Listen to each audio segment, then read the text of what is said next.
This is a story you'll definitely want to hear to the end. Let us know in the comments what story topics interest you the most. Chapter 1. The hiss of the kettle and a chill down the spine. That's it!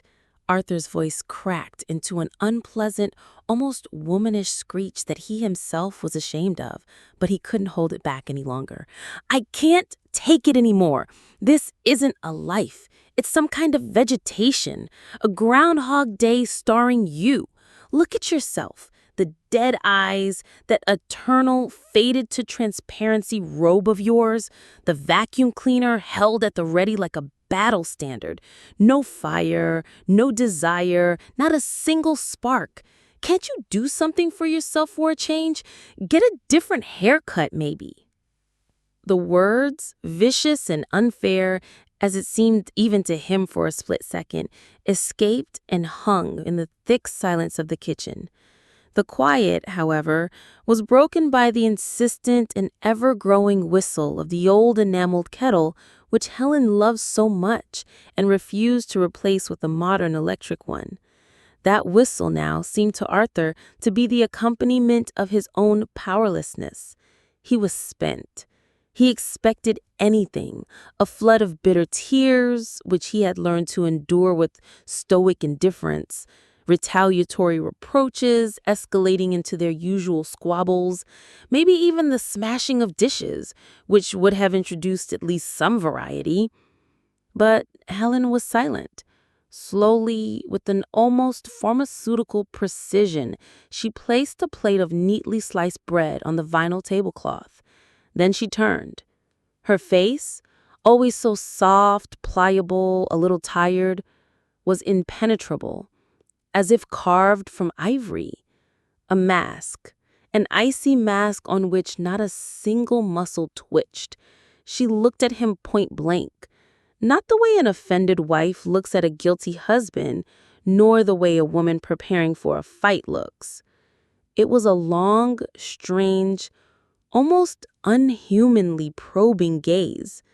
The gaze of an entomologist examining a rare, but not particularly interesting insect under glass. And in the very depths of her gray, usually so warm eyes, Arthur, for one terrifying moment, thought he saw something that sent a prickly chill down his spine, from the nape of his neck to the small of his back. Something completely unfamiliar, utterly alien, and perhaps even dangerous. It wasn't anger or hatred. It was worse. It was a cold, detached curiosity.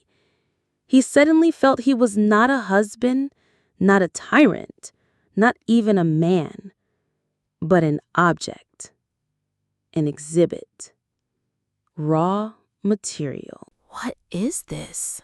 Flashed through his mind, displacing all his righteous fury. He had lived with this woman for so many years, knew, it seemed, her every mole, every habit, the sound of her footsteps, the way she sighed in her sleep. He was sure he had read her from cover to cover, like a boring but mandatory instruction manual for a household appliance. He could predict her reaction to his every phrase, his every action. And now, in this dimly lit kitchen, to the accompaniment of the hysterically screaming kettle, he understood with horrifying clarity that he knew absolutely nothing about her. That behind the facade of this quiet, domestic woman who smelled of beef stew and laundry detergent hid something for which he could find no name. The kettle shrieked, choking on steam. Helen, without breaking eye contact, calmly reached out and turned off the gas. The whistle cut off as abruptly as it had begun, and in the ringing silence that followed, her composure seemed deafening.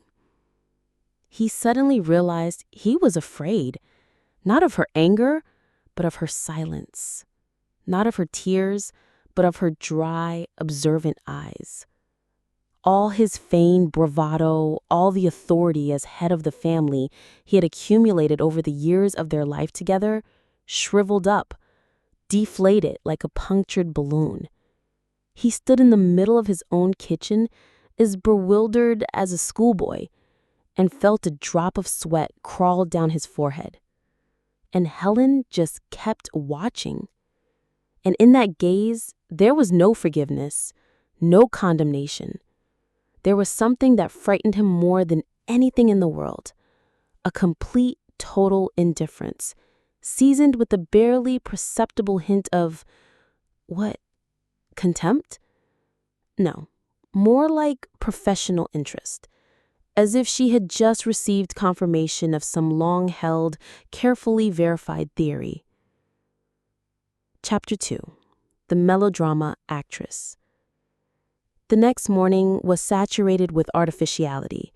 Arthur awoke with a heavy head, as if the night before he hadn't had a fight but had single-handedly emptied a decanter of cheap vodka at a work canteen. Yesterday's scene stood before his eyes with photographic clarity. Helen's icy face, her strange, piercing gaze, his own shameful outburst. He expected the sequel. A sullen silence at breakfast, tear-stained eyes, a demonstratively unserved cup of coffee. That would have been the familiar script of their domestic dramas, written out for years to come. But the script was broken. Helen behaved as if yesterday evening had simply never happened. She clattered dishes quietly in the kitchen. The familiar aroma of French toast hung in the air. When Arthur, cringing with awkwardness, entered the kitchen, she turned and said in her usual even voice, "Good morning. Coffee?" Not a hint of reproach, not a drop of resentment. She wasn't just calm, she was frighteningly normal. This normality was worse than any fight. It devalued his outbursts from the day before, turning his tragedy into a minor, insignificant episode. He sat at the table, mumbling something incoherent. Helen placed a cup and a plate of toast in front of him. Her movements were smooth and economical, as always. But Arthur, his senses sharpened by yesterday's fear, now watched her with different eyes. He tried to detect a falsehood, to find a crack in this mask of serenity. He watched her sip her tea, watched the busy sparrows outside the window, and a growing unease washed over him. It felt like a game, as if she were a brilliant actress and he was the only spectator in the hall who had suddenly realized that he was not watching his wife Helen, but a character performing the role of wife Helen.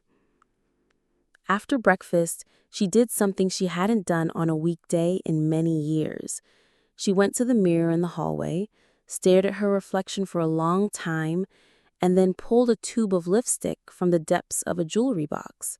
A bright red, almost provocative shade. He remembered that lipstick. She had bought it for some office party at his old job about 10 years ago and had hardly used it since. Helen carefully, without a single superfluous movement, outlined her lips. This bright, bloody slash on her calm, pale face looked like a banner of rebellion. Then, instead of her usual wool coat, she put on an elegant trench coat that had been hanging in the closet with the tag still on, and tossing, "I'm going to the doctor's, I'll be late," over her shoulder, she walked out of the apartment. Arthur was left alone in the deafening silence. To the doctor's, dressed like that, flew through his head. He went to the window and saw her crossing the courtyard. Her walk was different, not the shuffling, tired gait of a housewife, but springy and purposeful. She didn't head toward the clinic. She turned the corner, toward the bus stop that went downtown. All day, Arthur was on edge. He couldn't focus on work. Blueprints and diagrams blurred before his eyes. He tried calling her. Her phone was off. His imagination, fueled by jealousy and fear, painted the most incredible pictures. He no longer thought about her dead eyes and eternal robe. He wondered where she could have gone. To a lover? But how could she, so domestic and predictable, have a lover? It seemed absurd, of phantasmagoria. By evening, his paranoia reached its peak. He began to search the apartment, not like a jealous husband, but more like an amateur detective trying to solve a mystery. He rummaged through her things, peered into dresser drawers, sifted through old letters from relatives. Everything was as usual. A sterile order, stacks of neatly folded linens, boxes of buttons, nothing. And then, in the farthest corner of a drawer, under a stack of old tablecloths, his fingers brushed against something hard. It was a thick notebook in an expensive leather binding, brand new. He opened it. The first page was filled with Helen's neat, compact handwriting, but these were not recipes or a shopping list. They were notes, observations, short, sharp phrases describing people, situations, dialogues. And on one of the pages, he recognized himself with horror. Character AA once again erupted today in a tirade about the meaninglessness of existence. The pathos, as always, is inversely proportional to the cause. Curious detail: his right nostril twitches when he shouts. Make a note. Use in the tavern scene. Chapter 3: A character named Arthur. Arthur sat on the floor by the dresser, clutching the leather-bound notebook so tightly his knuckles turned white. The air had been knocked out of his lungs. Character AA? Use in the tavern scene? It was so bizarre, so at odds with the image of his quiet, downtrodden wife, that his brain refused to accept it. He feverishly flipped through the pages. Their whole life, all their arguments and rare reconciliations, his habits, her silence, everything had been recorded, dissected, and laid out with the cold precision of a surgeon. AA believes that silence is a vacuum. He doesn't understand that silence is a space filled to the brim.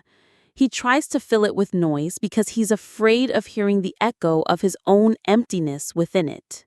His favorite pastime is criticizing my stew. There's something Freudian about it. He attacks the one thing that, in his opinion, I do well. It's an attempt to devalue what he perceives as my only territory of power. Today, he called me an old hag. It's interesting that in his mind, a spark is always something external, a new hairstyle, a bright dress. He's like a savage who believes that if you paint the totem pole, it will rain. He doesn't understand that a spark is an internal process of combustion, and combustion requires oxygen, the very oxygen he himself cuts off with his eternal dissatisfaction. Arthur read, and his hair felt like it was turning gray. This was not just a description, it was a ruthless analysis. He wasn't a husband, not a loved or unloved person. He was a research subject, a guinea pig in her silent laboratory.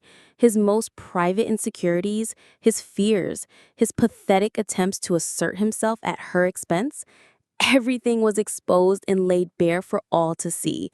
Well, for her to see for now. But the phrase used in the scene haunted him. The following week, his life turned into a spy thriller with elements of farce. He started following Helen. He lied at work, claiming he had a toothache, and sat for hours in his car near their building, waiting for her to come out. She left every day at about the same time, always put together, poised with that same red lipstick on her lips. And she never went to the clinic or the grocery store. She would get on a bus and head downtown. One day, he followed her. His heart pounded like a schoolboy's. He kept his distance, hiding behind newsbands and the backs of passersby, feeling like a complete idiot. Helen got off near the Writers Guild. Arthur froze. What was she doing here, among all these bearded intellectuals in worn-out jackets? She walked in confidently. He waited about 15 minutes and, mustering his courage, slipped in after her. It was quiet inside and smelled of old books. A few people sat in the cafe, lazily stirring spoons in their glasses. Helen wasn't among them. He walked down a corridor, peering into a jar office doors, and in one of them he saw her. She was sitting at a table across from a gray-haired, very distinguished-looking man with thick-lensed glasses. A stack of papers lay on the table between them, and the man was gesturing, passionately explaining something to her. Helen listened, nodded, occasionally interjecting short remarks. She didn't look like a patient at a doctor's appointment. She looked like a colleague, like an author discussing her manuscript with an editor. Panic seized Arthur. He rushed out onto the street, gulping the cold autumn air. Manuscript, editor, the Writers Guild. The pieces of this insane puzzle began to form a picture so incredible that he was afraid to even think it through to the end. That evening, Helen came home, as always, calm and a little distant. She took off her elegant trench coat, wiped off her lipstick, and put on her old robe again. The transformation was instantaneous and complete. The actress had finished her performance and returned to her dressing room. Arthur looked at her, and he was torn apart. He wanted to scream, to throw that damn notebook in her face, to demand an explanation. But he remained silent, because for the first time in his life, he didn't know what to say. Any phrase from him, any gesture, could be immediately entered into the record and used in a scene. He was no longer a protagonist. He had become the material, and that was the most terrifying discovery of his life. Chapter 4. Helen Cornwall in the Flesh. Another week passed in a feverish daze. Arthur lived in a state of constant tension. He would flinch every time Helen picked up a pen. He would listen to the sounds from the next room, trying to figure out, was she reading or writing? He became a model husband. He washed the dishes himself, vacuumed, brought her tea, not out of remorse, but out of fear. He was desperately trying to become a positive character, hoping it might somehow influence the plot. But Helen seemed not to notice these changes. She accepted his care as a matter of course, with the same impenetrable politeness, and continued her daily trips to the doctors. The revelation came from a place Arthur least expected it.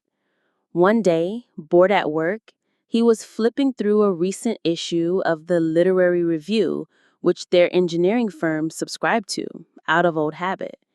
He scanned the reviews, obituaries, announcements, and suddenly he stumbled upon a long article about a new literary phenomenon. The article was titled The Anatomy of Domesticity, or The Quiet Voice of Helen Cornwall. Arthur's heart did a somersault and sank somewhere into his shoes. He devoured the text with his eyes. In our age of postmodern games and shocking performances, the emergence of an author like Helen Cornwall is like a breath of fresh air. Her debut novella, Still Waters, released 6 months ago without any fanfare, has become a true sensation. Cornwall is a brilliant stylist and a ruthless psychologist. The subject of her artistic inquiry is the mundane, the very domesticity that is fashionable to dismiss. But under Cornwall's pen, kitchen quarrels, the squeak of an unoiled door, and dust on a bookshelf take on epic proportions. Her protagonist, a composite image of the modern bourgeois man, a certain Walter P., is drawn with such murderous irony and at the same time such deep compassion that he evokes in the reader laughter, pity, and righteous anger all at once. Below was the author's photo, blurry, newsprint quality, but there was no mistaking it. From the photograph, Helen stared back at him, his Helen. Only her gaze was different, not domestic, but the one he had seen in the kitchen. Direct, intelligent, a little mocking, the gaze of the writer, Helen Cornwall. Arthur read the article to the end, his mind a blank. The novella Still Waters, the debut of the Year Award, an announcement for a new book, The Walter Syndrome, in press. He dropped the magazine on his desk. Everything fell into place. Her trips downtown, the Writers Guild, the gray-haired man, the editor, the new clothes, the phone calls she took in the other room saying mysterious things like, "I've made the edits, kept the ending open." He jumped up from his seat and, without a word to his colleagues, ran out of the office. He ran down the street, not looking where he was going. He had to find her book. He burst into the nearest bookstore, ran to the sales clerk, and, out of breath, blurted out, "Cornwall, Helen Cornwall, Still Waters." The young woman looked at him in surprise and replied, "Sir, please calm down. The entire print run sold out a month ago. We can put you on the waiting list for the next printing." The entire print run sold out. Those words stunned him more than any slap in the face. His wife was a famous writer. The woman he considered an old hag in a function with a vacuum cleaner had turned out to be a shaper of opinions, a literary phenomenon. And he was just Walter P., the prototype, the raw material for her art. He returned home completely broken. The apartment was quiet. Helen was still at the doctor's. He went into the living room and sat in his favorite armchair, the very armchair in which he loved to read the newspaper and complain about the government. In the book, it was probably called Walter's Throne. He sat and waited, not to start a fight. It was pointless to fight. He had lost. He had lost many years ago when he stopped seeing a person in his wife and began to see only a convenient accessory to his life. He waited just to look at her, at this unfamiliar, famous, alien woman with whom he had lived for 20 years. He wanted to understand how he was supposed to live with this knowledge now. To live with the fact that his every word, every gesture, every stupid outburst could end up on the pages of a bestseller, provoking laughter, pity, and righteous anger in thousands of people. Chapter 5. The Walter Syndrome. The lock clicked. Helen entered the hallway.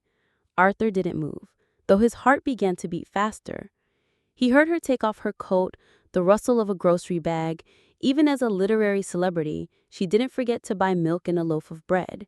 This mundane detail struck him now as the height of mockery. She came into the room and froze in the doorway when she saw him. On his lap lay the open copy of the literary review. Helen's gaze fell on the article, on her own photo, and then shifted to Arthur's face. For the first time in many weeks, something resembling an emotion flickered across her features. Not fear, not remorse, more like exhaustion, as if she had been waiting for this moment, and now finally it had arrived. "You read it?" she asked quietly. Her voice was even, but it no longer had that ringing emptiness. It held a statement of fact. "I read it," Arthur answered hoarsely. He looked up at her. "Helen Cornwall. Has a nice ring to it. Sounds respectable." He expected anything, that she would start making excuses or, conversely, gloat. But she just nodded, walked over and sat in the armchair opposite him. Between them was only the coffee table, on which the magazine with her portrait looked like irrefutable evidence. "Why didn't you tell me?" he asked. It was the main question that had been tormenting him all day. Helen looked at him with her direct, probing gaze, but now Arthur understood its nature. It was the gaze not of a judge, but of a researcher. And what would that have changed, Artie? She called him by his old pet name for the first time in a long while, which made it feel even more bitter. Would you have started respecting me more, stopped yelling, or would you have started giving me writing advice? Helen, darling, in this part, Walter needs to act nobly. The reader will like that. She spoke calmly, without venom, but every word hit its mark. He realized that it was exactly how it would have been. He would have tried to appropriate her success, to become her co-author, her producer, anything to feel in charge again. I started writing when I realized that if I didn't, I would go insane. It was my way of surviving, a way not to drown in this Groundhog Day, as you put it. I just wrote down what I saw, and then it turned out that it wasn't just interesting to me. So all of this, our whole life, it's just material for you, and I'm just Walter P., a caricature? You're not a caricature, Artie. You're much more complex. Walter is a concentrate. He's a fictional character. But yes, you were my main source of inspiration. You yourself handed me the microscope through which I learned to examine the world, with your own reproaches, your dissatisfaction, your blindness. Silence. Arthur looked at this woman and understood that his entire life had been turned upside down. He was no longer the head of the family, the breadwinner, the master of the house. He was the husband of a famous writer, a muse, without even knowing it. And it was simultaneously humiliating and strangely thrilling. All the boredom, all the grayness he had complained about had suddenly vanished. His life was no longer bland. It had become the plot of a bestseller. "What now?" he asked, not knowing himself what he wanted to hear in response. "Nothing," Helen said simply. "Tomorrow I'll make stew, as usual, and then I'll go to the publishers to discuss the cover for The Walter Syndrome, and you'll go to work at your engineering firm. Or you won't. You decide." She stood up and went to the kitchen. Arthur remained in the armchair, staring at her portrait in the magazine. The chill he had felt in the kitchen that day hadn't gone away, but now he knew its name. It wasn't the chill of danger. It was the chill of pure, unadulterated creativity, which had turned out to be far more powerful and frightening than any domestic storm. He suddenly laughed, quietly at first, then louder and louder. He laughed at himself, at his own foolishness, at this whole absurd situation. He was Walter P., a character of national renown. Maybe this was the very spark he had been missing for so long. Helen's voice came from the kitchen. "Arthur, are you going to have dinner?" He stood up, carefully folded the magazine, and went to the kitchen. He sat at the table and looked at his wife. She was ladling soup into his bowl. The same Helen in the same robe. But he saw her differently now. He saw right through her. Or so he thought. "Yes," he said. "You know, Helen, I think the stew could use a little more pepper today for the sake of the plot. She looked up at him, and for the first time in many, many years, the very spark he had been searching for so long flickered in her eyes. Only it wasn't a spark of tenderness. It was a spark of professional interest. Make a note, Arthur thought. She's definitely going to write that down. And strangely enough, the thought no longer frightened him. Stories are born from emotions. If this story made you feel something, please share your thoughts. Every comment you leave is a spark of inspiration for new stories about struggle, strength, and the hope that never dies, even in the harshest reality.